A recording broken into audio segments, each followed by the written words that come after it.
Okay, it appears to be time, according to the watch on my wrist. My name's Jan McCoy, and I'm at the top of the list on the back of the program we passed out, because just a few weeks ago, I remained silent during a meeting.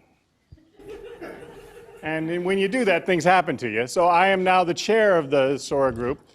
Sora is an all-volunteer army, and actually Army would be an overstatement. It's a much smaller group than that. But anyway, it is all volunteer. So I was elected, but not by the population, but by the executive committee. If you want to vote, you have to get on the executive committee. That's part of our arm twisting. So I work for the Department of Education, as it says, where I am an education specialist. We're the only ones who get education specialists, as far as I can determine. And that means when you apply to work at other agencies, they say, we don't need education specialists, so your experience isn't of any use to us. So anyway, we're not as fluid as most of you are. We do have an exciting program for you. Yes? Really? No one has ever told me I needed to be louder. Anyway, I wanted to introduce, or have my fellows on the executive committee introduce themselves, and then we'll go right into the presentations.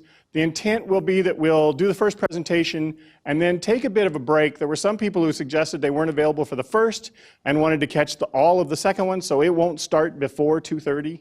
We'll just make a point of it starting at 2:30 so that people can make sure they're here. So if we had done a little bit early, that's networking time. We do have quite a bit of juice and a few cookies, and it's just like kindergarten, and you're welcome to it.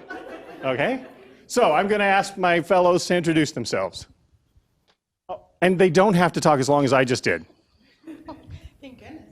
My name is Karen Howard. I work at the Department of Consumer and Business Services. I'm a research analyst there, and I'm the second name on the list, the vice chair. Hi there, I'm Chelsea Clinton. I'm a research analyst at the Oregon Department of Education. My name is Hannah Osinga. I am a research analyst at the Oregon Department of Consumer and Business Services. I am the Workforce Development Coordinator for Sora.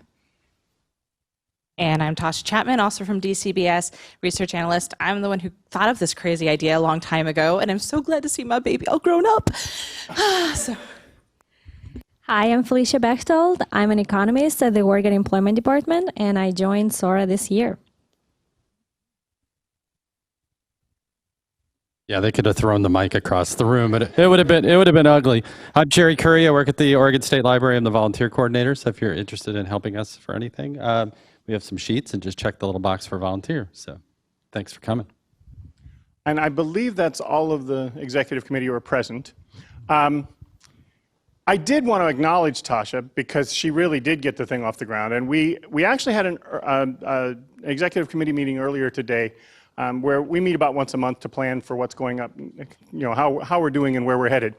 And it really is interesting to see that just over 2.5 years now, or right about 2.5 years, we're really starting to move on from let's make presentations and do these quarterly things. We're moving toward let's get people networking. So you should see some very interesting things about networking coming out over the next few months. That's where we're going to try to put our emphasis while we continue with these quarterly meetings, which have been pretty darn popular. We've been very satisfied and pleased with what's been happening. So with all that, I'm now going to introduce our first speaker, who is there. Okay, there she is. I thought she was missing. Our first speaker is Teresa Burkhew, Burkhew, that's it. I'm sorry, I just met her, and then she told me the S was silent. Anyway, she's going to talk with us about some efforts they've made using GIS in habitat management. Thank you. How is everyone this afternoon?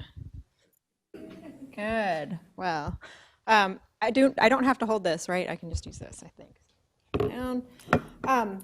First of all, I just noticed that this is the draft presentation. This is my rehearsal, so you guys can come back here tomorrow when I will be presenting for real. Oh, I do need to hold it? Okay. Okay, well, I thought this one was also working, I guess.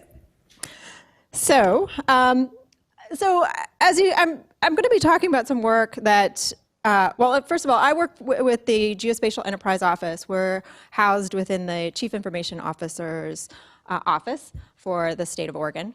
And I've been working there for for just a little over a year now, where I'm an operations and policy analyst and also the GIS framework coordinator. The work that I'm going to be presenting today has nothing to do with that particular work. It's things that I began before I came to the state, but I was actually sort of working on with the state as a contractor. So this work, it came out of a planning effort that occurred within the state of Oregon for the greater sage grouse, which was deemed to be a candidate species for the endangered species list in 2005. There were some lawsuits and some deadlines were set, and so 2015 was marked as the time when the U.S. Fish and Wildlife Service was going to have to make a decision about this particular species. Once that deadline was set, then there was a whole bunch of activity that got started. Some of it was continuing as well. And Oregon was among 11 states that was working, that all exist within the range of sage grouse, that was working on planning and putting together a conservation action plan for this particular species. So this is a very big effort. There was work happening at the state level within the state of Oregon. ODFW is clearly a part. There was work from guidance from the Natural Resources Office, the Governor's Natural Resources Office. We're working in partnership with the NRCS. And then a number of agencies were also impacted, the Bureau of Land Management, because they manage the bulk of the lands on which the sage grouse live. And we do have an office here in Oregon of the BLM, and so they were very key in this particular project as they provided the funding for this work. So I'd just like to make sure that I get my acknowledgements out of the way. There were a number of organizations that led up to this particular project and helped to get the work started. We got funding from OWEB, there was partnership with ODFW, there was partnership with the Nature Conservancy, and I was formerly working for the Institute for Natural Resources. A number of people were helpful and key in this particular work. I'd like to point out in particular Glenn Frederick, Dave Bedeau, and Steve Hanser, who all functioned as an oversight committee for this particular project. What I'm going to show you today is just one part of a larger project.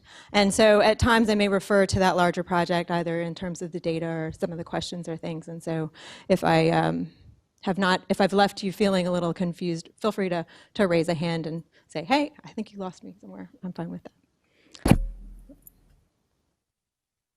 So just generally, for the broader project, we're looking to accomplish a number of objectives. One was to help to provide information that would be useful for management, particularly for the BLM, being the funders of the project. And some of the questions came out of questions that were raised by stakeholders. I was working with the Sage Grouse Conservation Partnership, which is a stakeholder group that was put together to help to guide the planning process. It consisted of folks from the Cattlemen's Association, the Oregon Cattlemen's Association. We had farmers, we had conservationists on there, folks from the Nature Conservancy, Oregon Desert Association, folks from the state agencies, federal agencies. So pretty much ran the gamut of people who had any stake at all in sage grouse. We were, and back to the objectives, we were looking to predict the status or whether or not sage grouse would use particular sites based on their habitat conditions or characteristics. We were looking specifically at mating sites, which are referred to here as LECs. And then we were also wanting to utilize some of the information that was available for LECs that isn't commonly used. And so these are the LEC complex, this in number 3, LEC complex information. And then we were also wanting to help to account for some of the issues that we were seeing in the data, including spatial autocorrelation within measurements that were taken at individual mating locations or LECs. So the research questions that I'm going to talk about primarily today are these two questions. And one is, do habitat variables that were measured or examined at using different spatial measurement units, so different areas of land is what we're talking about, do they tell the same story? And this question was one that was raised in large part by a stakeholder because we were looking at the state level to use data that was collected around these mating sites using circular plots that were 5 kilometers in diameter, and apply a number of the results of various analyses that indicated what seemed to be minimum requirements of sage grouse to much larger areas of land that were going to be used for management. So we were looking to understand what were the habitat conditions within these larger management units, and then if they matched with the thresholds that were identified previously, then that would be good. And if they were lower than the thresholds, then that would kick in adaptive management or changes to the management. The second question here is looking at the relationship among the habitat variables, and specifically getting at the size and area of the spatial measurement units. One of the issues with measuring information using different sizes and shapes of units is that you can, when you begin to compile the data, aggregate the data, you can end up with different results. And so there's this dependency that is related back to the shape and the size of the data that can influence what your interpretations are. So you could look at the same piece of land, for example, or same geographic area, but if you divide it up into different sizes and shapes, then what's going to happen at the end, the results that you get at the end may look very different. And that could be problematic. So this is the study area. So we're talking about southeastern Oregon, central and southeastern Oregon, and the area encompasses about 24 million acres of land. This is largely the extent of sage grouse within our state. And you can see depicted on this study area map a number of the spatial measurement units that we were interested in looking at. So see if I can navigate and look at the same time.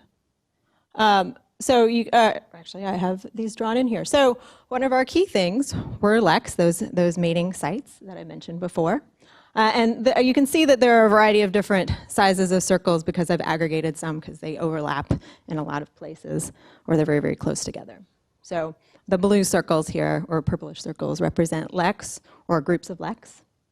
Then we also had lek complexes, and lek complexes are groups of leks that exist, that are usually within about a mile of each other, and they function together as a single unit. So sometimes, for example, you might have 3 mating sites, and one of them will blink in and out depending on how many birds are located or have bred that year. One thing about sage grouse that I failed to mention is that they go back to these sites year after year after year after year after year. And so they're really, really useful for monitoring not only the sage grouse habitat conditions and what they like, but also looking at the population trends. And the Oregon Department of Fish and Wildlife uses these lek sites to develop their population estimates for the sage grouse and monitor it. Yes?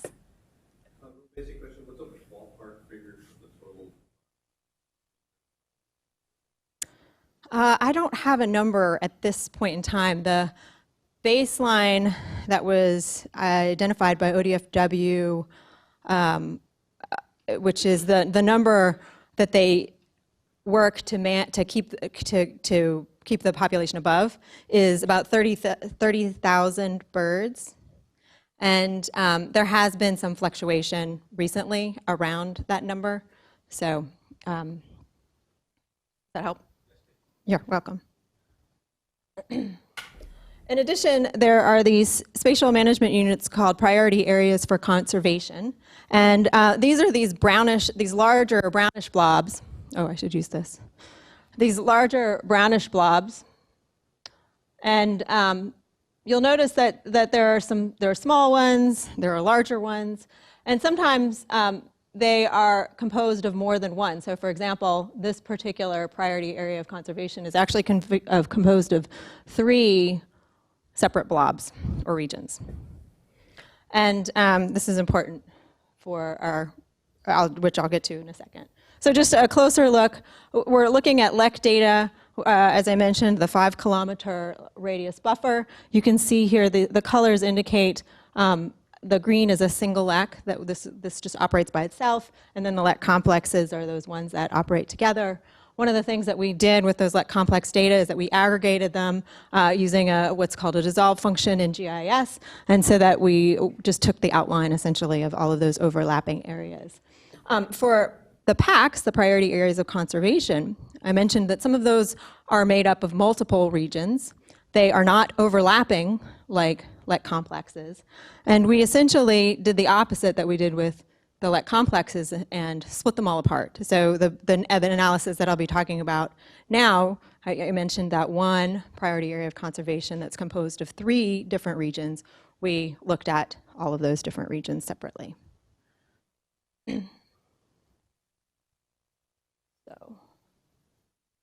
So let's get into the data a little bit. And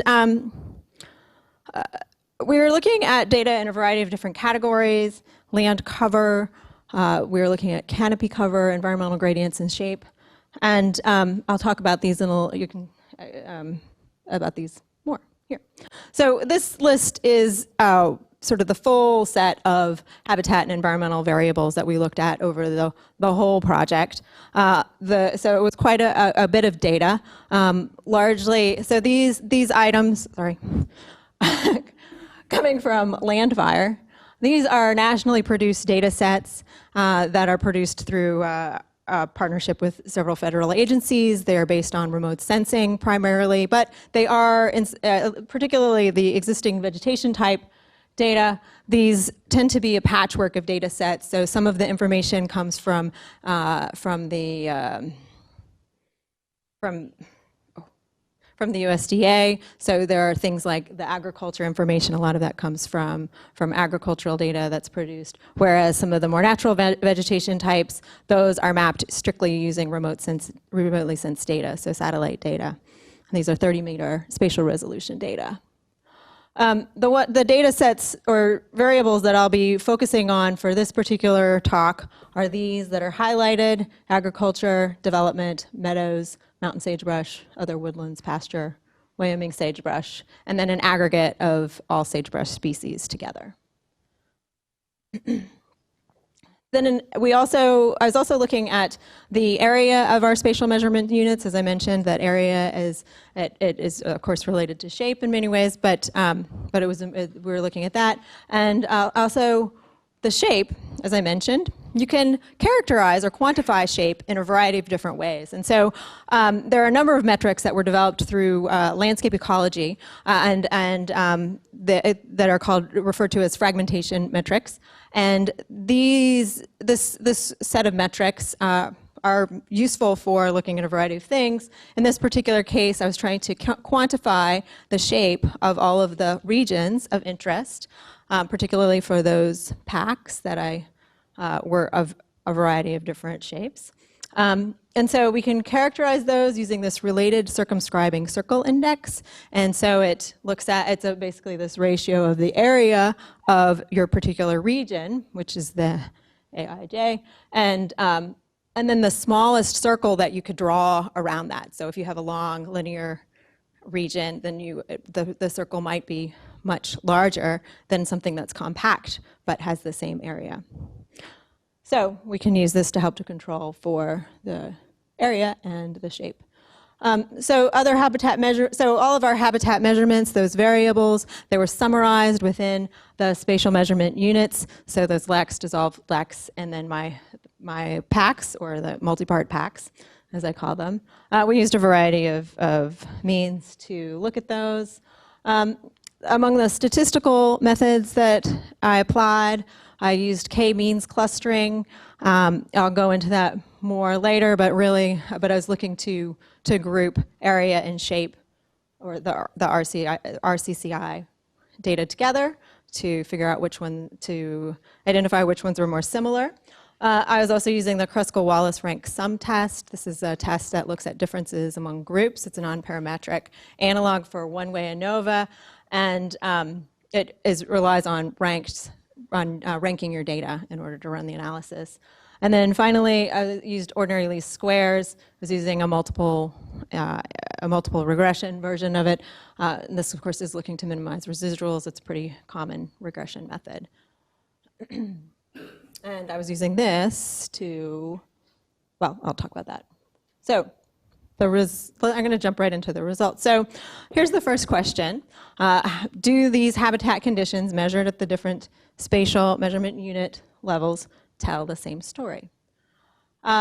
So this particular diagram, you'll notice right away that there's some differences here. So this came from some preliminary work and sort of spurred on this particular project. And this was just basic graphing of means of these different spatial units. So the ones that I've been talking about today are here, LECs and LEC complexes and packs. And so we're looking at this part, but there seemed to be a spatial relationship among a number of other spatial units that we were discussing during that planning process. And so that's helped to spur on this project, as I mentioned. So we started off looking at, of course, some of the sizes that we have amongst our single X. Sorry. One of the things that you notice is that along the x-axis, I have these sorted in terms of, sorry, I keep forgetting to use the cursor. I have these sorted from smallest to largest. So the LECs and LEC complexes, they're quite small. Our project area is clearly quite large. Oops. Yes, hectares. I was thinking the 24 million acres that I quoted you before. So I've got these all in hectares. So there's quite a bit of variation in those. And as I mentioned, the packs in particular are made up of the ranges in the packs was variable among all the regions that composed those. And so you can see that very clearly here in this box plot with the most spread occurring within our multi-part packs. The minimum value, the minimum area was 167 hectares, and the largest of those multi-part packs was about 328,000 hectares. So a pretty big spread. LECs are all the same. The single LECs over here, they're all circular, buffered, as I mentioned before. Dissolved complex, they have a little bit of variation because you typically only have two to, I think the largest number of LECs in any one of those complexes is 7. So do these measurement units tell us the same story? Well, it depends, of course. Isn't that the answer for most results? Depends. We can see, here's a few things to point at the graphs that we saw before. So the 2 bars on the far left of each of these groups, the coral and the orange, these represent agriculture and development, which were the first 2 curves that I showed you back 2 slides ago. And then the tall purple one are aggregated sagebrush. So there's some differences among these different spatial units. And so I went to test if any of these differences were actually significant, and lo and behold, none of them were. Such as it is. So then I mentioned the need to address the issues related to shape and size. And so in order to do that, I'm thinking, well, we can try to control for those within any modeling that we do and developing of any relationships. And so so I used k-means clustering to do that. And so that's it allows you to look at the information and lump the data together based on how closely they align.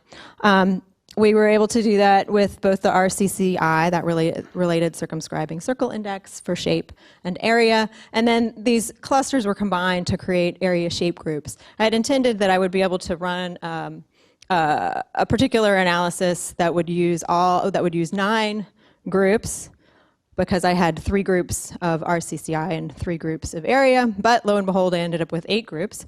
So I used Kruskal-Wallis to test for any differences amongst those. And just to give you an idea of what the shapes look like for any of these, I will point to the groups that are more circular, so those are more closely related to Lex. The ones that are that's somewhat irregular,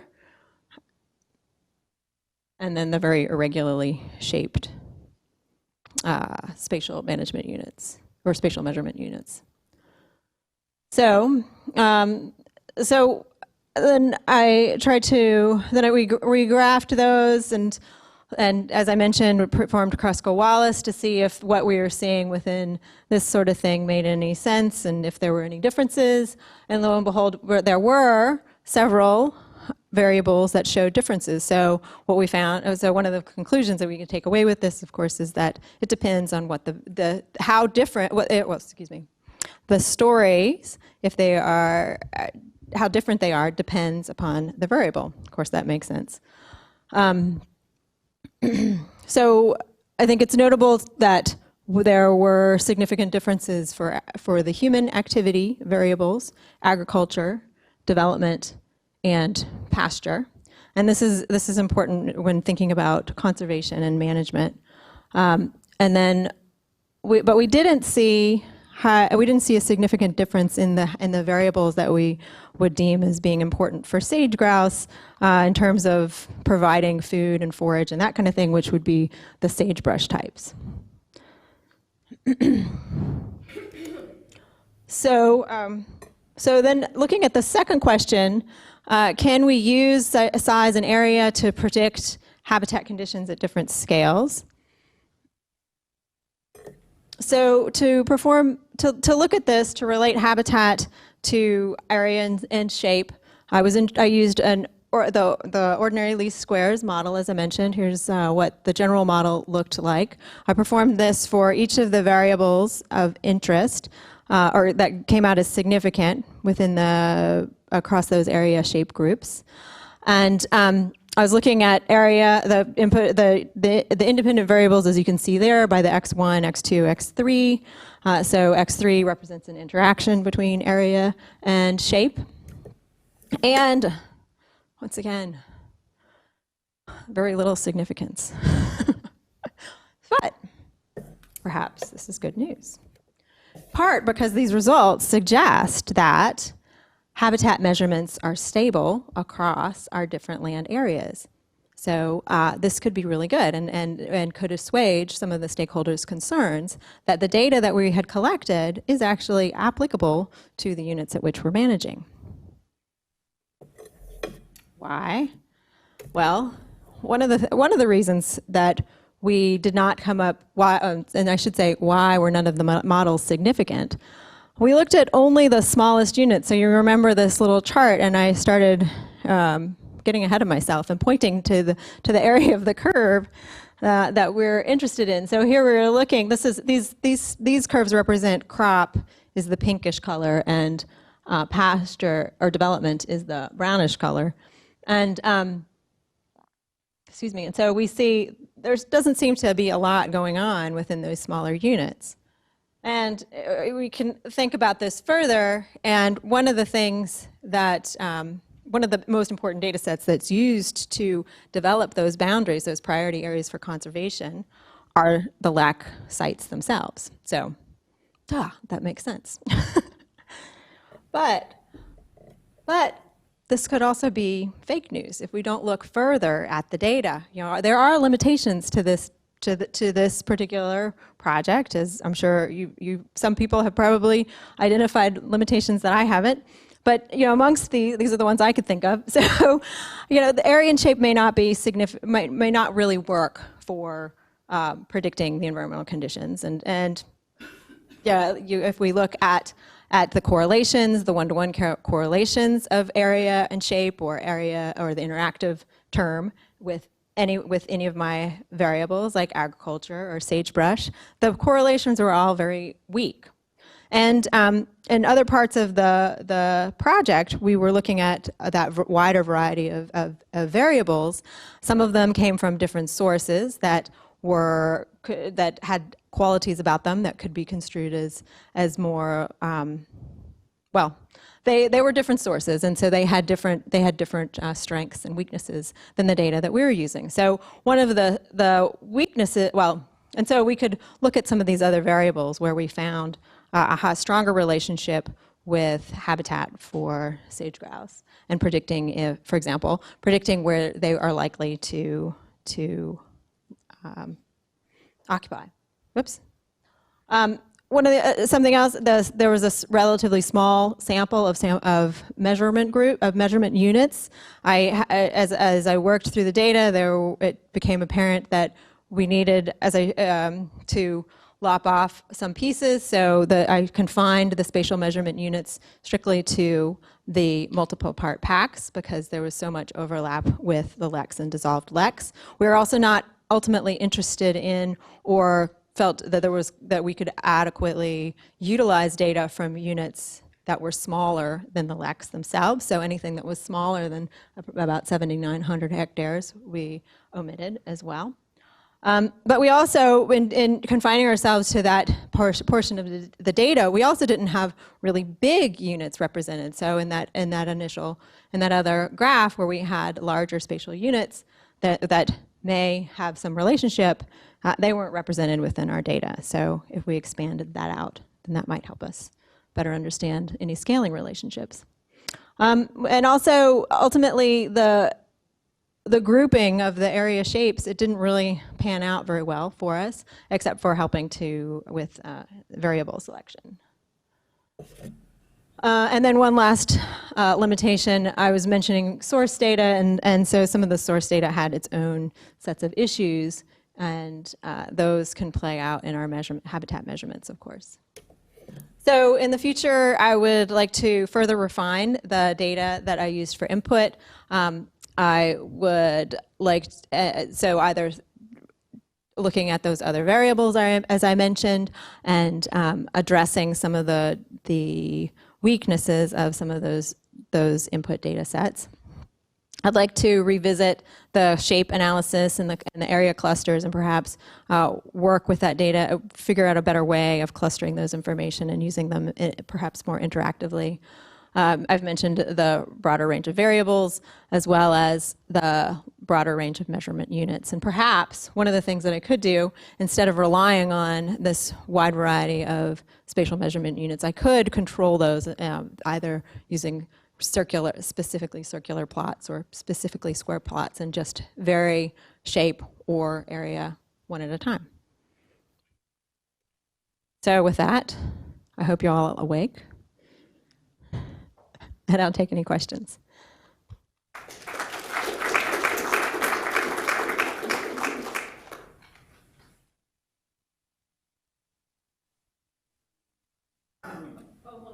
We'd like to get questions into the microphone so that they show up on the recording. So what is the status of the sage grouse now, and how is this research fed into that? Good question. Thanks. You're welcome. So the listing decision resulted in a non-listing decision. The U.S. Fish and Wildlife Service determined that the results of all those planning efforts, all those millions of dollars and people hours, put together a number of plans and actions and measures that would reduce the threats to sage grouse for the foreseeable future. That said, they will be reviewing the sage grouse and its conditions, its population trends, its habitat, and doing various data calls to come up with a status review in 2020.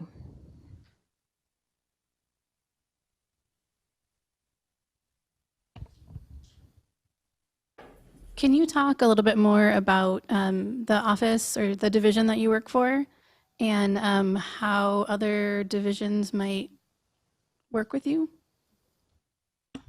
Sure.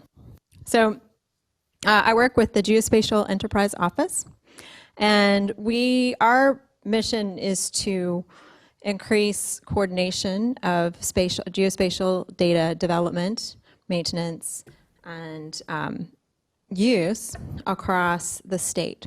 We work with folks ranging across all sectors and all levels of government.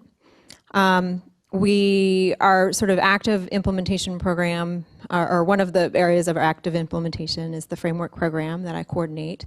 And that works as a network for the GIS community to help to build and maintain data that is considered basic for business activities. So, there are, for example, there are a lot of data sets that have in the past been produced by multiple agencies because they need that particular data. But then when you go to look at the different pieces of it that each one of those agencies is interested in, it's really hard, or it takes a long time, or it's not, you can't do it. And so we're looking to get those agencies together to coordinate their needs and to build data that can be used by all of them. And that helps to. So then you were also wondering how to interact and work with us. Is that? Just how you might interact with other. So we do a variety of things. Most of my experience lies within framework. We have a community of people who get together through work groups, essentially, that are focused on particular data themes. So, for example, transportation or bioscience or administrative boundaries.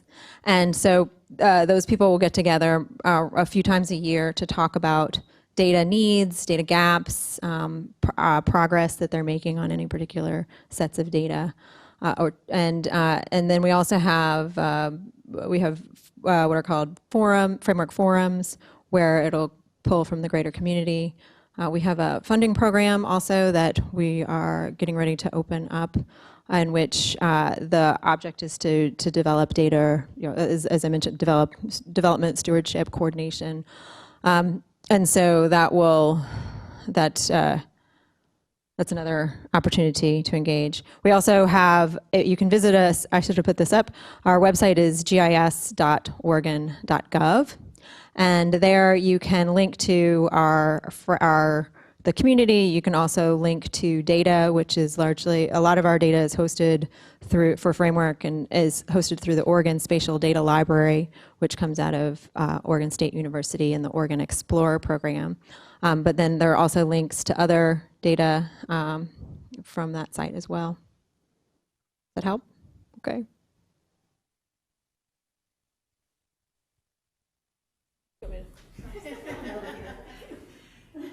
So let's say that we're working for an agency who is vaguely familiar with GIS, sees it as a nice shiny tool that could be useful, but isn't quite at the level yet where they know even what kind of questions GIS can answer, let alone what it can do specifically for them. Where would be a good place for them to learn a little bit more about, like, where to start, really?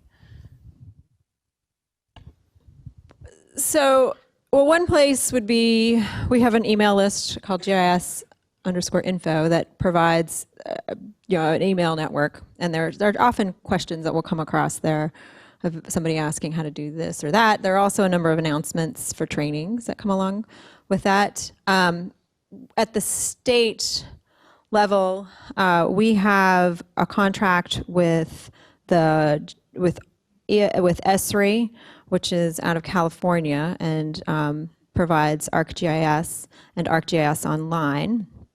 And so there are training opportunities through the state contract, and so you can contact our office to get in touch to get the information that you need to log on to their training site and to figure out what trainings might be available. There's also, we interact with the GIS program leads as well, which are is composed of a number of agencies, and so if you have any folks who are doing GIS, there might be somebody who's participating in that group, and so we're just having a conversation about trainings and training needs very recently there. So there's some possibilities to get into the loop in your own agency through that particular venue. And then we also have I mentioned ArcGIS Online, and so there's that's an opportunity for where you basically have GIS that's available over the internet, so you can do GIS in your web browser, and it's in some ways it's sort of a slimmed down version of what has been traditionally done on your desktop, and provides quite a bit of functionality there as well. Thought I saw another.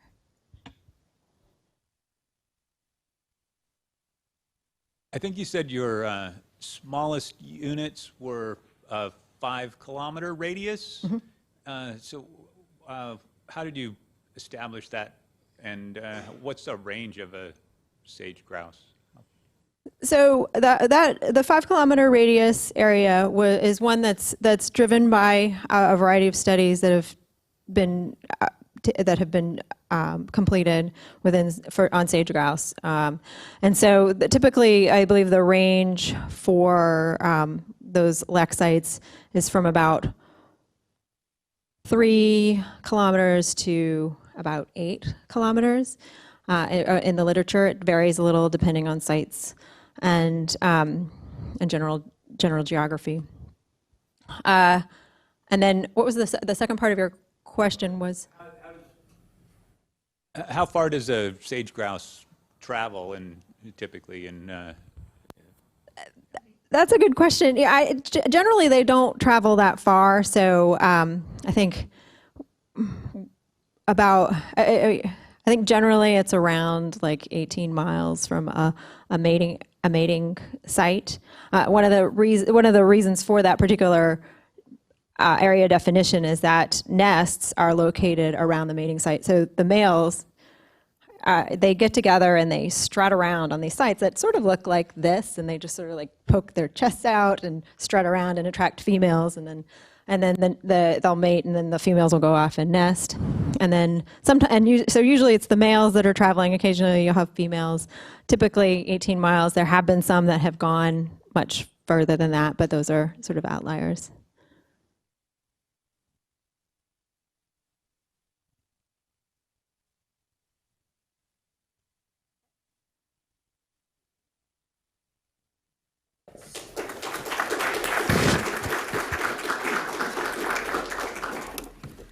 Okay, that puts us at, according to my watch, 12 minutes after 2. And in deference to the folks who are planning on coming for the second presentation, we do want to put some delay on this. So if you'd like, you're welcome to fill out and turn in the volunteer slips. Happy to have that happen. By the way, one of the things we're looking for is people interested in helping with coordination of these quarterly meetings. And that generally is like 3 or 4 meetings in preparation, and then you're pretty much done.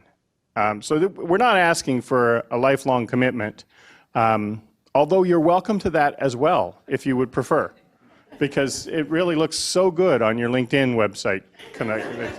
It has made such a difference in my life. You cannot imagine the things that have happened to me because of, perhaps not. I will invite you, however, both to network a bit and find out a little more about each other, and to enjoy the snacks that we provided, and we'll get started again here in about 15 minutes. Okay, you successfully filled several minutes of the day. I'm actually impressed. I was talking with a couple of people. Folks who are in the positions that you fill are often fairly introverted, and I was pretty impressed to hear lots of talking. So that's a good thing. We appreciate the openness. It is time, however, for our second presentation. Rebecca Brinkley is here to talk with us. She's going to be talking about adding visuals to reports in order to improve the communication, not just to make them look pretty, right? Okay, so I'll turn it over to Rebecca. Hi, everybody. My name is Rebecca. I'm with the Oregon Audits Division. We're part of the Secretary of State's office. got some of my colleagues here. And we conduct 3 different kinds of audits. We do performance audits, IT audits, and financial audits. Some of you may have been fortunate enough to be under audit by us. We are here to help. And we also run a fraud, waste, and abuse hotline. And just a little plug, I'd encourage you to email or call if you know of any fraud, waste, or abuse occurring of state resources. We'd love to investigate it. Sometimes we even use GIS to do so.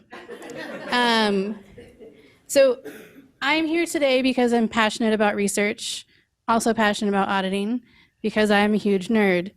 And I think it's really important that people pay attention to research, but unfortunately, we don't always do the best job of communicating our great research to the people who we want to read it or comprehend it. And in the past couple of years, our office has tried to do a better job of not only making our reports more reader-friendly with the language that we use, but also including more visuals. So what I wanted to do today was to share with you some of the work that we've done and hopefully include some things that you can use in your own reports if you'd like.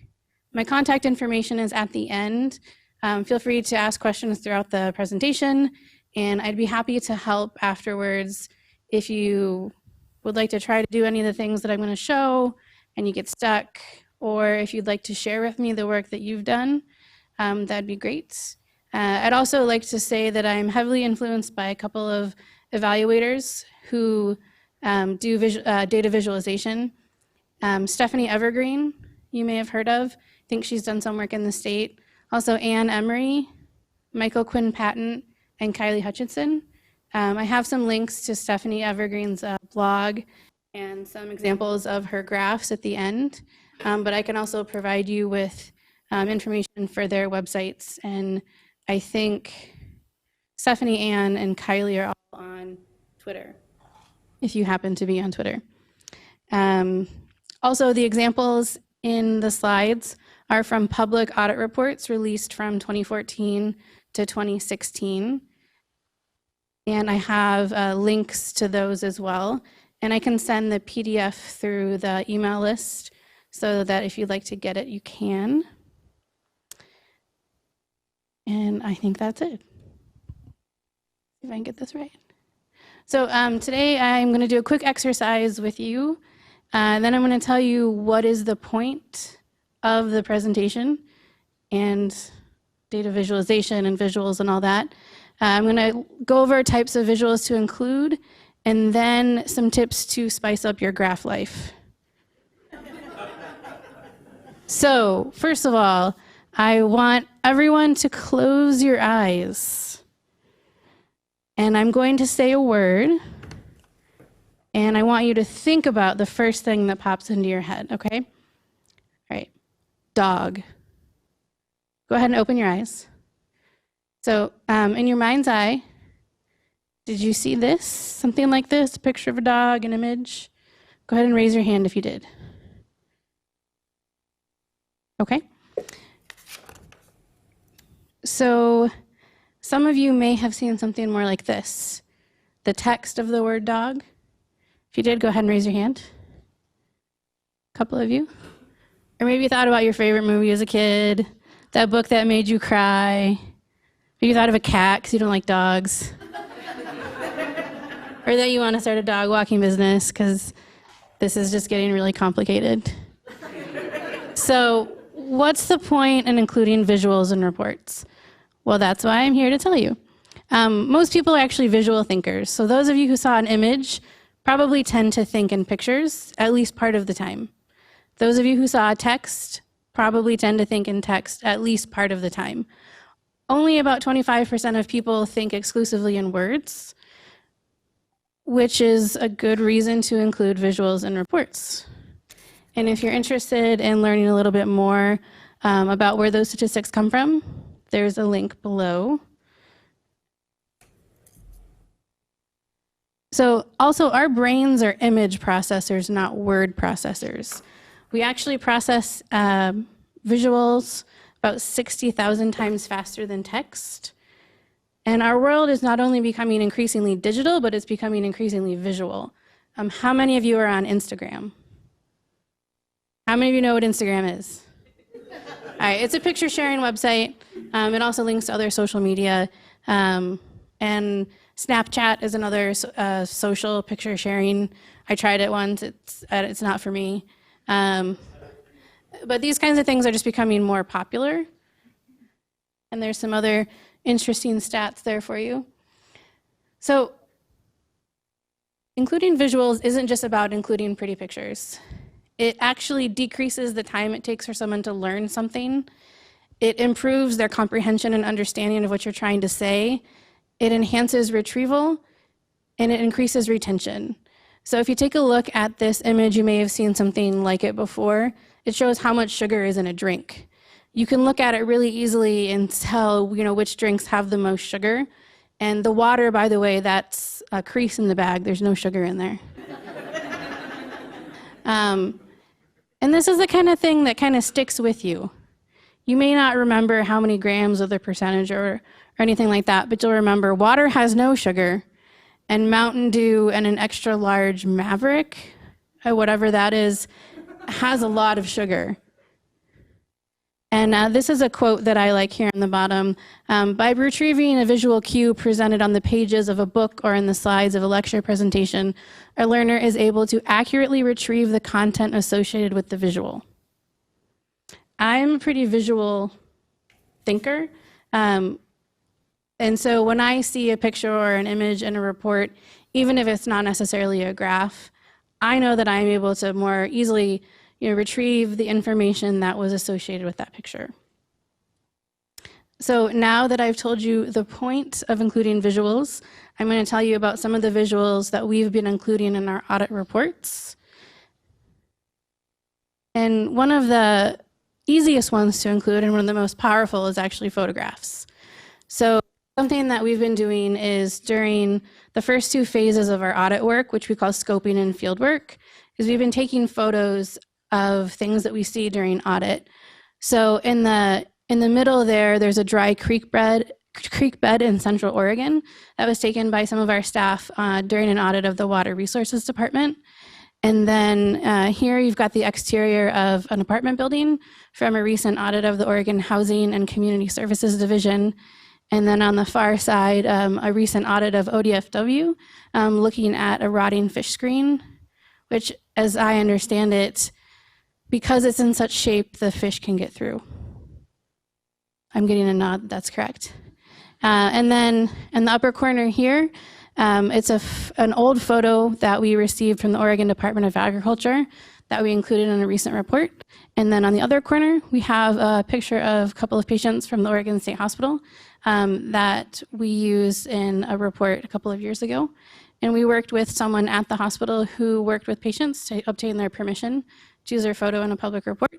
And this added what we felt was a human element to a report that otherwise didn't really have that element. We weren't able to speak with patients during our audit report, yet we really wanted to focus on patient recovery in the audit. You can also use stock photos. There's so many different paid sites to choose from. We have an account with one. I don't want to advocate any particular one. I don't know that one's any better than the other. But one that was pretty interesting, a stock photo from the Oregon State Archives. That is a circular irrigation flume for the Goose Lake Valley Irrigation Company. That was also used in the Water Resources Department audit. And then the 3 here are stock photos. And then the 2 here of the forest fires were from our Department of Forestry audit. And those were obtained through the Department of Forestry's Flickr feed. And depending on the usage rights that they have on the Flickr feed, you can use those. And so that's another great resource. Not every subject matter is going to lend itself well, obviously, to Flickr. But for us, some agencies do have a Flickr site, so that can be really helpful. Another place to get stock images for free is Google Images. A couple of tips here. it's always a good idea to turn on Safe Search. You never know what might come up. It can be weird. You know, when you least expect it, it's like, no, I'm at work. And so you want to filter by license type, and you do that by going to usage rights, and then free to share or modify. Because we're a state agency, and I'm assuming all of you are as well, we're not going to be sharing this or selling it commercially. So you can choose free to use or share even commercially. If you're going to modify the picture in any way or the image, you want to use the last one there. Yes. Something that I've learned recently that I thought I'd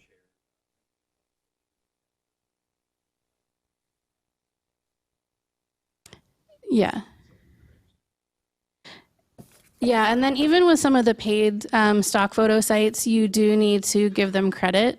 So the site that we use for stock photos, we give credit to the photographer for each of the images, and we either do that below each picture in the report or at the end of the report. In a very exciting section called the OSM, it's the objective, scope, and methodology, which you guys actually might find interesting. More than most, actually.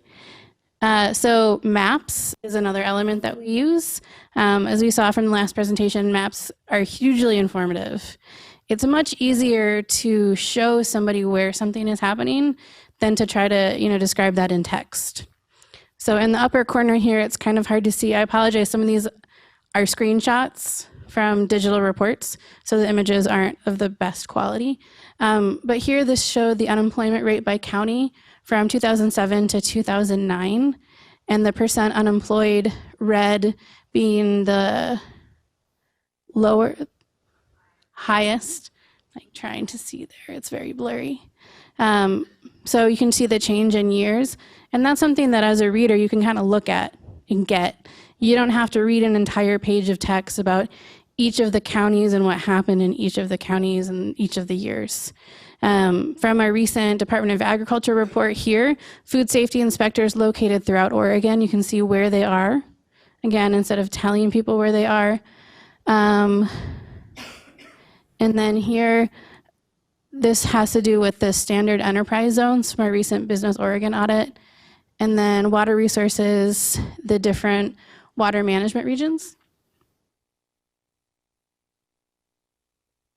So this is something we call a shade box because it's a box and it's shaded. We're very creative at the Audits Division.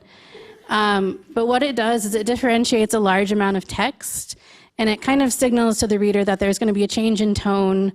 It's kind of set aside from the rest of the report. It might not always flow. And in the times that we've used it, it's a specific example. So the first time we used it was in our report of TANF, and we highlighted a staff person who was doing a particularly good job. And so we used that as a profile of her and her story and what she was doing.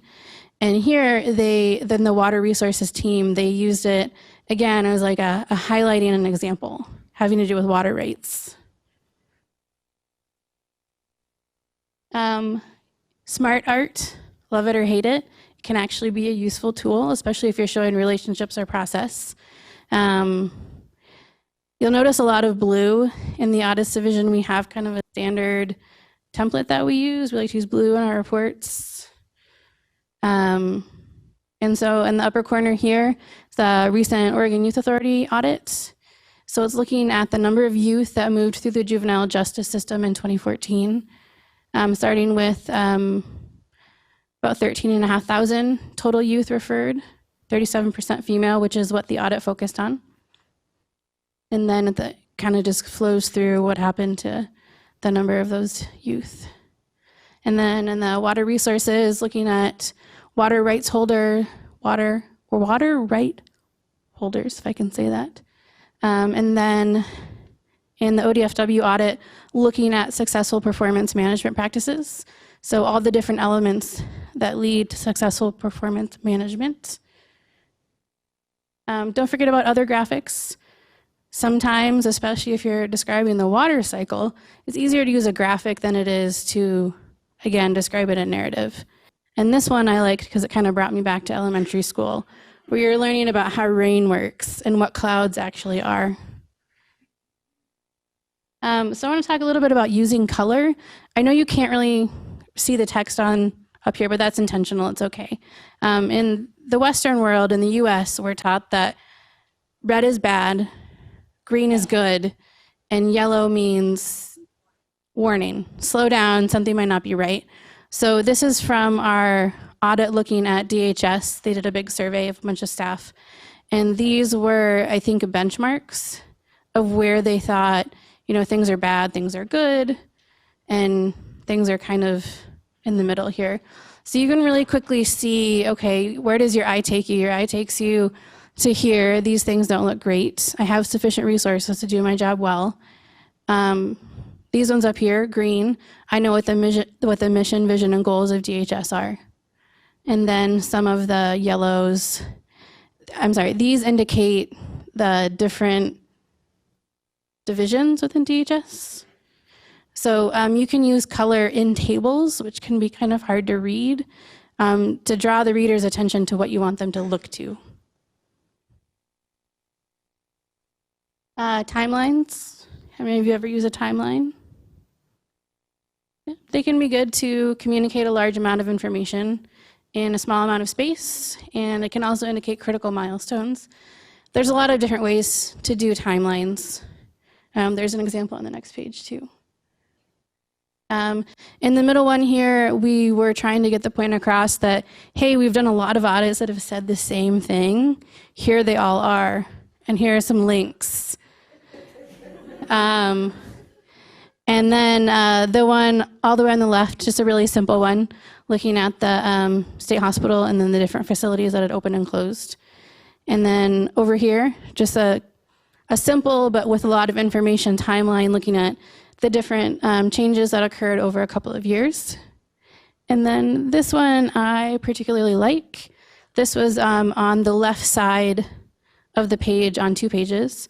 How our audit reports are structured is there's a lot of white space on the left, so that lends itself well to put images there. And so they did this over 2 pages to kind of show what happened over the years when the OIA provided a transition program, then when they started a pilot program, but you know they weren't able to open the building they just built because of budget cuts. Now here's something that we call call-outs. I'm not really know why. I guess because it's calling out a particular fact or a quote. And what this is it highlights important data or facts or a quote in the report that may be buried in text or can add new information. So this one, just a really simple fact. This is from our ODOT audit a couple of years ago. Highways lost over 400 employees to retirement over the course of a couple years. Process improvement steps. I believe that's also from the Business Oregon audit. And then a quote here from a principal in a school from our Smarter Balanced survey or audit. And then the security functions reviewed in one of our IT audits. You can list out in text all the different security functions that you reviewed or a list of a bunch of different things, but it's easier on the reader if they have something that they can kind of look at again. Okay, well, what are they talking about here? So closely related to callouts are sidebars. Sidebars are similar, but they have more information, and it may or may not be information that's included in the text. This is a great place if you've got a big list of something. So here in what we called Figure 4 in the TANF audit, we were trying to get the point across. You know, here's the 4 things that are currently included, and then here's everything that's no longer included due to budget cuts.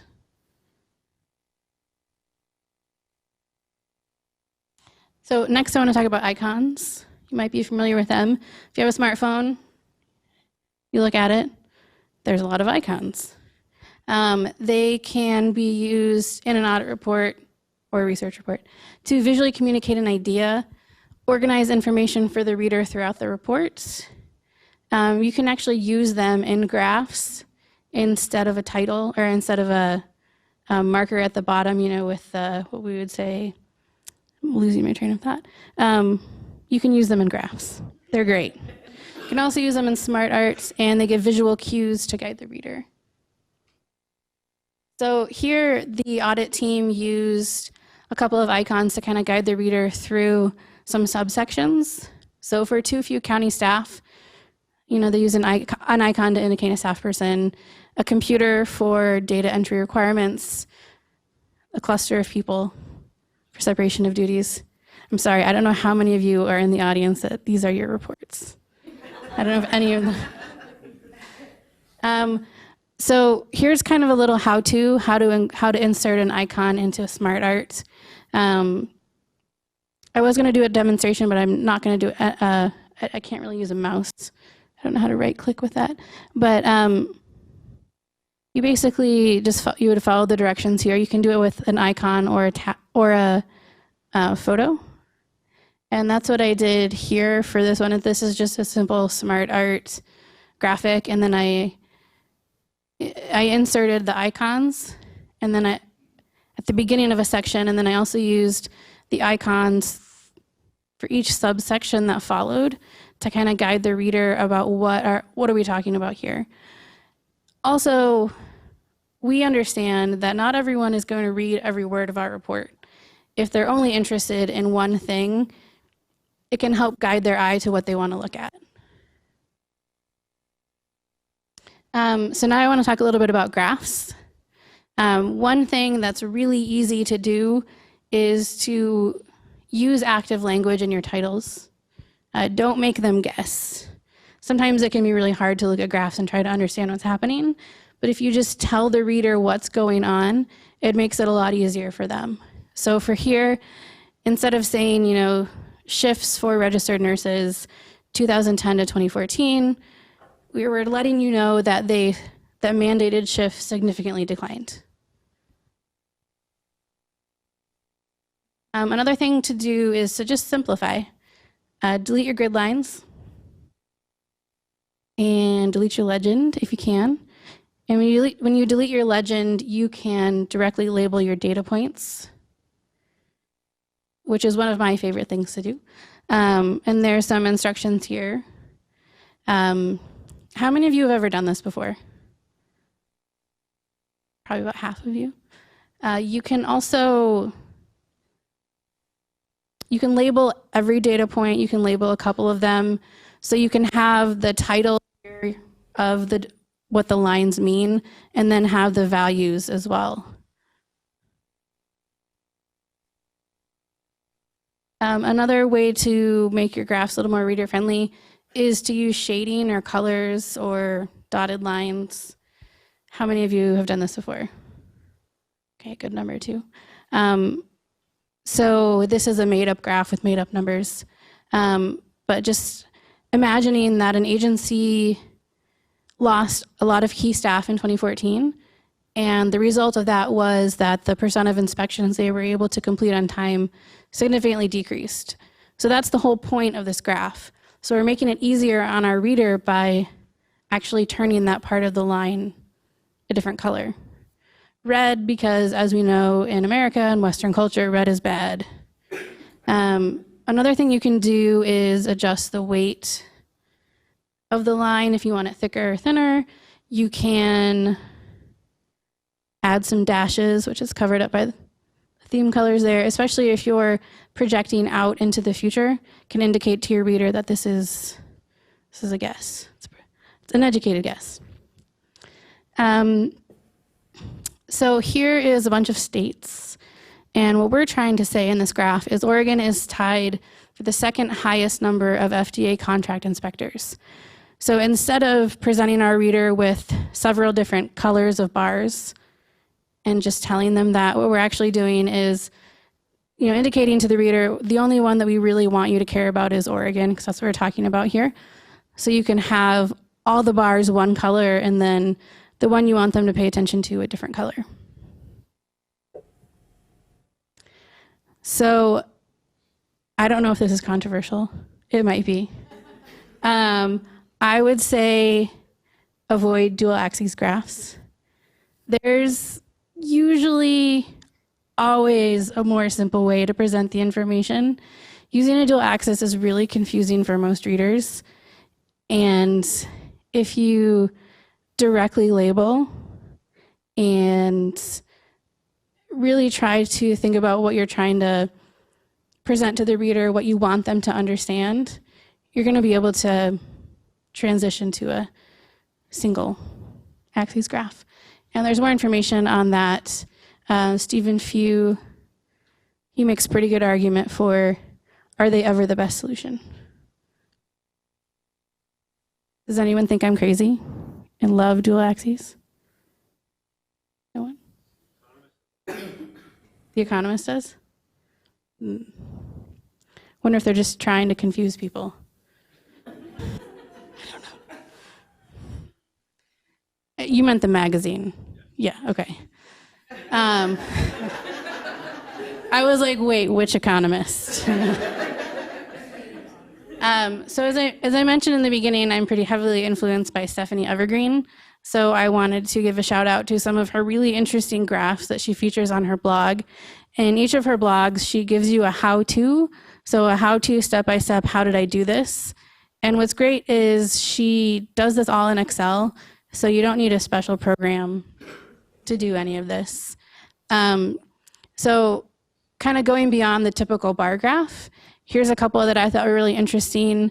So looking at the overlapping bar graph, you've got the budgeted and the actual. The budgeted is what's in gray, and then the actual is what's in blue. So it shows you how far they've gone over budget in each of those different buckets. And then back-to-back graphs, it's showing a comparison between two different respondent groups answering the same questions, which I think is interesting. I also particularly like this one. This is also kind of like a bar graph. That's how you would initially start in Excel. And she calls it a lollipop graph. And it just, something to think about, food for thought. And then some different kinds of line graphs to think about. The dumbbell dot plot, it's a good one to kind of show the difference, especially in like a pre-test and a post-test. I also like the slope graph. She says it's related to a newer function in Excel, and it doesn't necessarily have to show the change in time or change over time. So in this one, she's using shading as well to kind of show you that what she wants you to pay attention to is sales increase in nearly every department except for cheese. Who knows what's going on in the cheese department? So why bother? Visuals help engage your audience, help with comprehension, retention, and they decrease learning time. And when you're including visuals, you should make sure that they do a couple things. They should engage the reader. They should help tell the story you want to tell.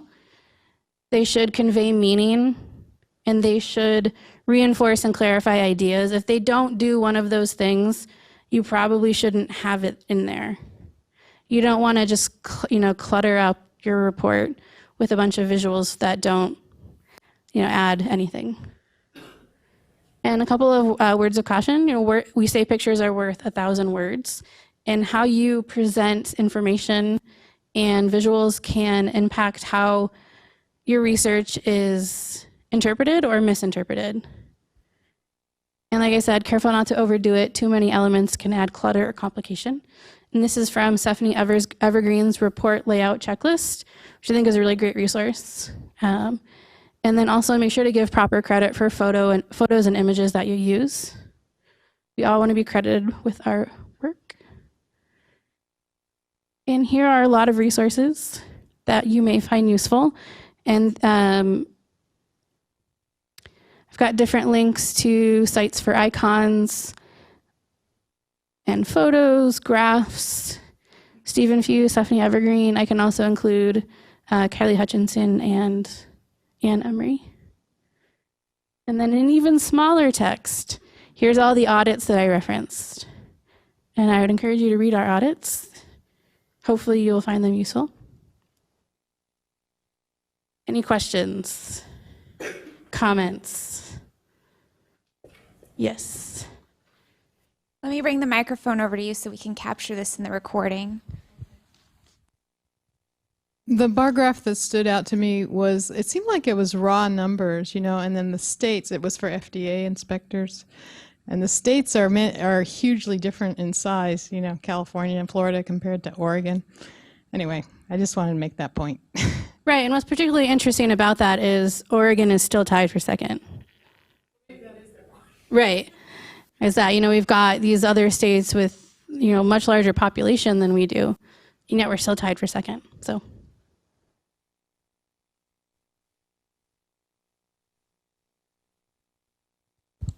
Well, one thing I wanted to compliment audits on, I do the Eclipse product for the state library, and you guys are all over it now. So either as a result of making prettier audits or as a result of communication, the news media really picks you guys up like instantly, which gives me really great content for Eclipse. So hats off to whatever you're doing in your agency, because it just seems like you have a lot more coverage.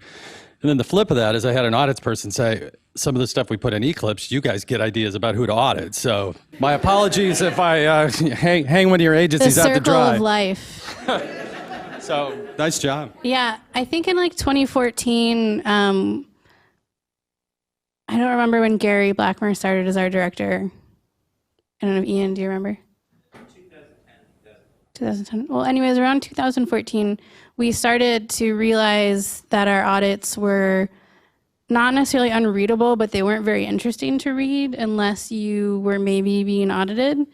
And I forget what the tool is called in Word, where you can check and see the readability, and ours was at like a graduate level. And so we strove to make them more reader friendly, not dumbing it down, but we can say use instead of utilize.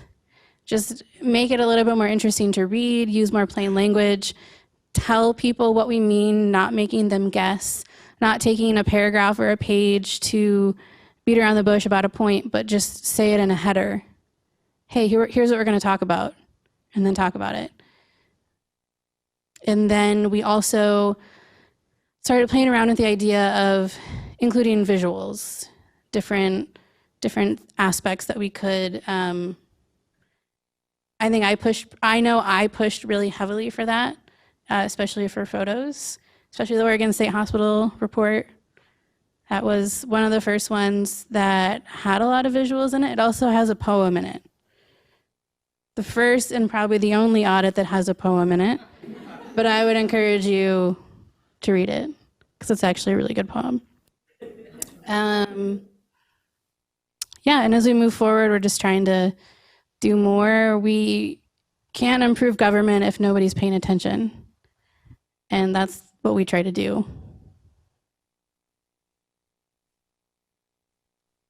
Yes.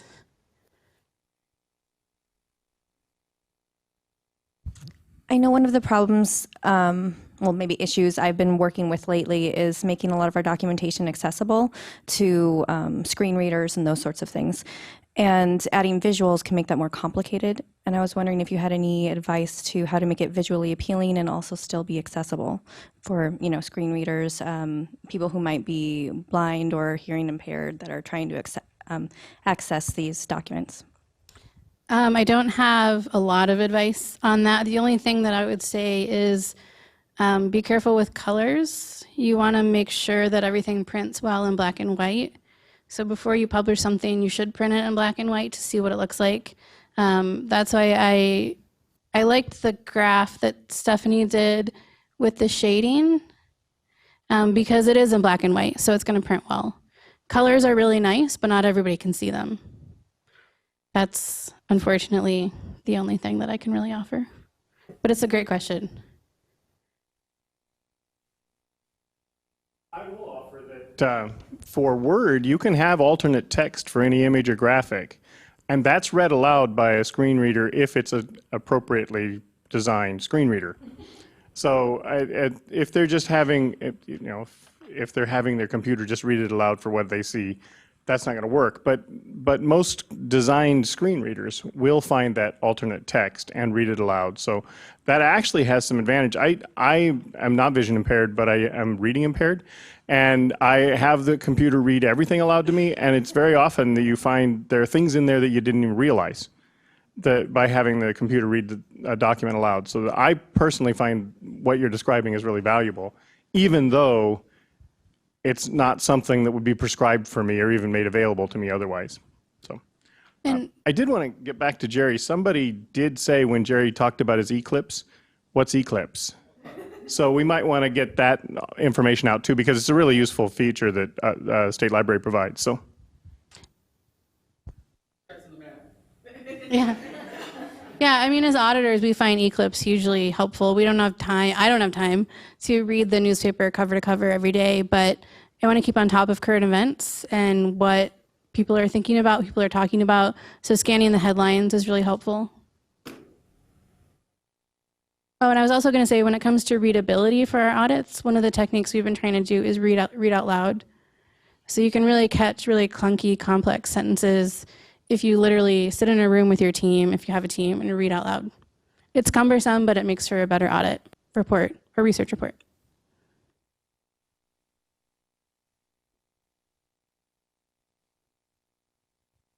My question is, so a lot of the graphs that you're showing, it seems like they're great. They're really good examples. I worry, though, that a lot of the tools out there for making such pretty graphs require that you basically pull out pieces of your data or you summarize your data. And so there's the potential for losing or not maintaining your data integrity. And so, so I was just wondering if you have any experience with that or advice on addressing that particular issue. So all of the examples are from Excel, including all the ones that Stephanie does. They're from Excel. But I know that especially the examples that I showed were really simplistic. So one of the things that I've seen done that I think is really helpful is, especially if you have a lot of information, like in, you've got several different elements in a bar graph, and they're kind of clustered together. Instead of having it all in one graph, break it out into small graphs that are next to each other, and that can be helpful. I don't know if that's the answer you were looking for. But yeah, you don't want to lose your data and lose the information you're trying to convey. And some graphs are going to be complicated, and you can't really necessarily get away from that. And I would say I'm not a data visualization expert, but I am an enthusiast.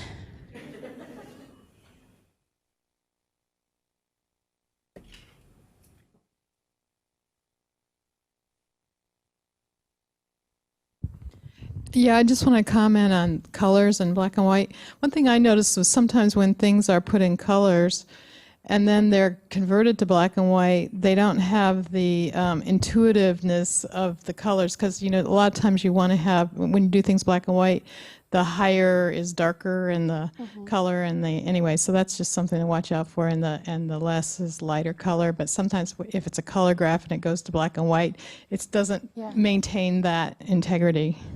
Yeah, and that's why getting rid of the legend, if you can, is really helpful, because then you don't have a reader who's, looking at it. Even if it's in color, it can be really hard to try to figure out, okay, this, this is corresponding with this, and what does that mean? And there's, in addition to directly labeling the data point, you can also, if it's a bar graph, go inside the bar and then label it that way. So if you had talking about the different departments, if you were doing a bar graph, you could have, meat, cheese, and produce. You could have the text kind of sideways that way.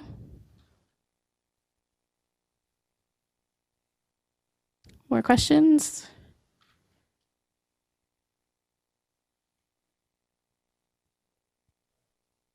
This is actually just more of a follow-up to Teresa's question about the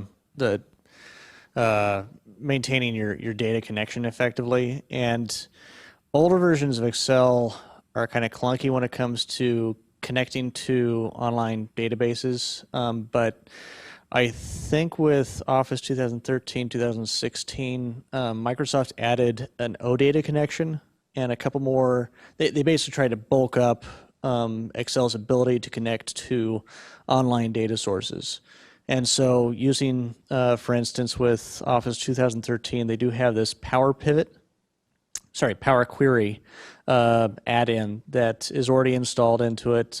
Some folks with the employment department have used Excel 2010, but we basically installed the add-in and have used that to connect to online databases and be able to pull that data on a refresh basis, so you can keep that connection. So there are a couple tools inside Excel that allow you to do that.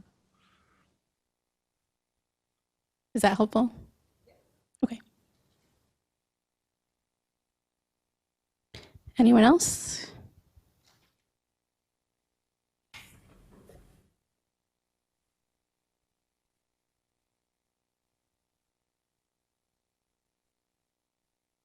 So this is just a comment. I would encourage you to, after you present this again, look it over and think about if there's a way you can make it standalone so you don't have to be talking about it, that it could be a resource that people who haven't seen the presentation could just look at and get that advice, because I think it's a really good overview of the topic. I don't know if LinkedIn has SlideShare or there's some kind of places where you can share that, and that also reflect well on you if people see it.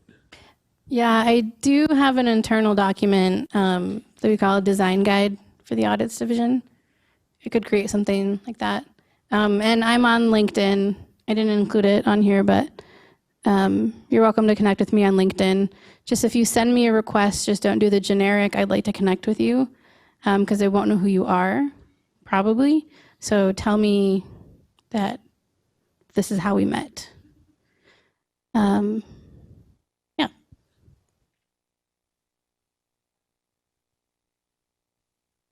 And one of the things that you touched on a little bit, especially in the Q&A, was the movement that y'all did in terms of changing the language for the readability. And one other thing that, and I'm sure like a lot of us have been advised about this, but also when we do put words on the screen, especially with PowerPoint, having you can do a lot of things visually with text in and of itself to get the ideas conveyed, as well as to make the text a lot more readable than if it were a block paragraph or it was something that was really kind of like intimidating for a reader as well, and that's kind of interesting. So, the classic is the bullet point with a few words within it and presenting it that way, and having that supplement with the visuals is a really good technique. One other thing that if your agency has communications officers, departments, those are really good resources as well.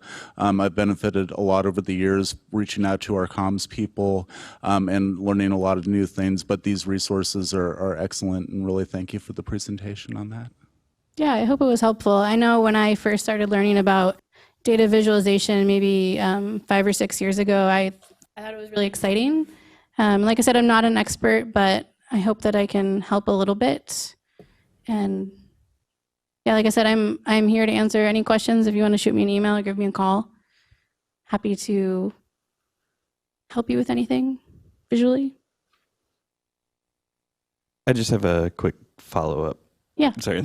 Yeah, this didn't lend too well to locating me in the room. On your question about reproducible research, I passionately do not like Excel, and I work almost exclusively in R. And so for aggregating data and transforming it for graphs and things, I actually work with the original data set, do all the aggregation without actually not changing the original data set in any way, and then it's all saved in script, so you can go back and go through the reproducibility. I think it looked like your graphs were done in ggplot, so I just had to give a shout out on that, and make a pitch for programming languages over Excel. Yeah, I think for a lot of our data analysis, we use ACL. It's called Audit Command Language. And then when we want to make a graph, we'll pull that information into Excel. Yes.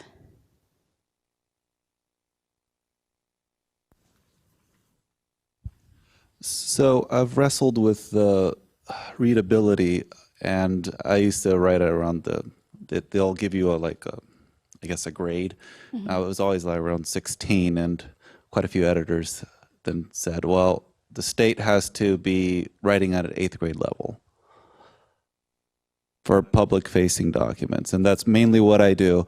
And I would do my negotiations. Please, 12. Let's meet in the middle. Where are you kind of writing now that you were seeing it was at the graduate level? So probably somewhere past 12th grade or 16th grade. Where are you trying to aim that at right now? I think we're aiming for like 10th grade. Is that right?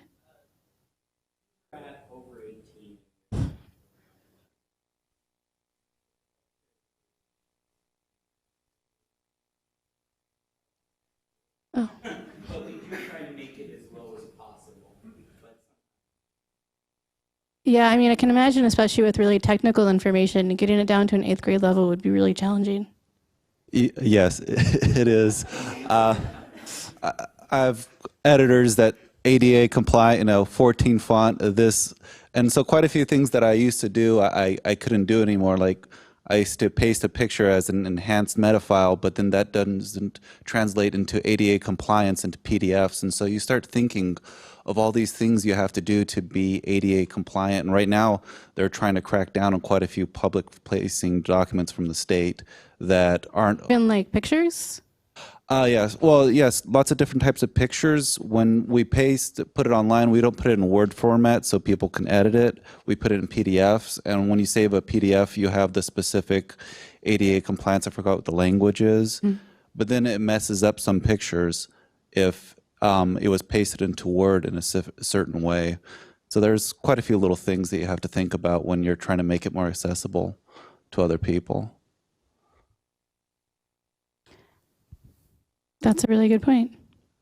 I guess it's not something that I had thought about before. I didn't know about the meta file. Is that what you called it? Enhanced meta file.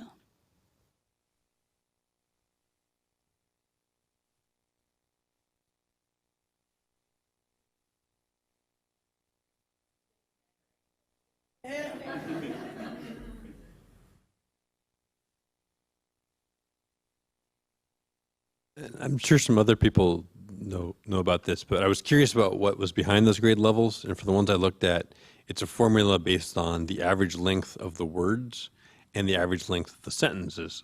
So if you're trying to lower it, you can do things like you mentioned, use versus utilize. At some point, you might have technical language in terms of there just is no short synonym for that thing, and then the only thing you can do is break into into shorter sentences. Yeah, thank you. I never really knew what went into that. I knew it had to do with the complexity of the words and the sentence length. And it's a good technique to vary your sentence length anyways. So we try to, break it up by having short sentences. And then also when you're talking about using white space, sometimes having a one sentence paragraph, if you're really trying to make a point, to point something out. Just a little tangent there.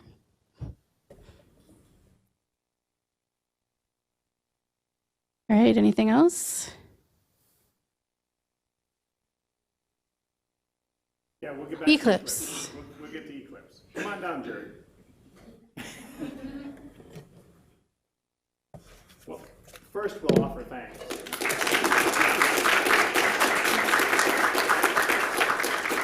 And then, Jerry, if you want to give just a brief overview on what and how to deal with Eclipse.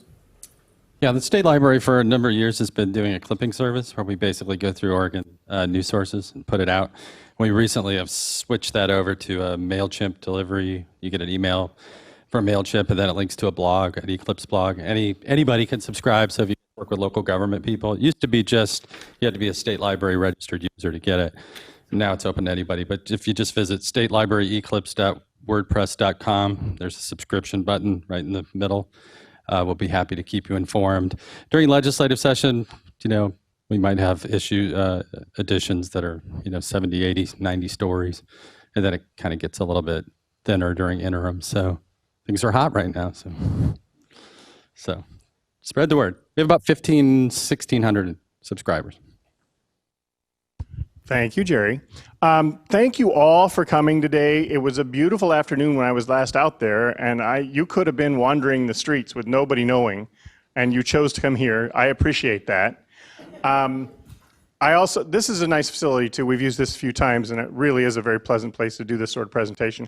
I do want to offer thanks again to Teresa and to Rebecca. This presentation wouldn't have been worth much without them. I could do 2 hours of stand-up, but it wouldn't be that much fun. But I also want to thank all of you, just very sincerely, for showing up here and for being engaged. We're going to do what we can to start moving this, as I said earlier, toward an opportunity for some networking, and we'll try to support you. More than one person today talked to me about the fact that they're looking for employment. So I will mention... I'll mention that we do have a list specifically for employment opportunities that we're trying to manage.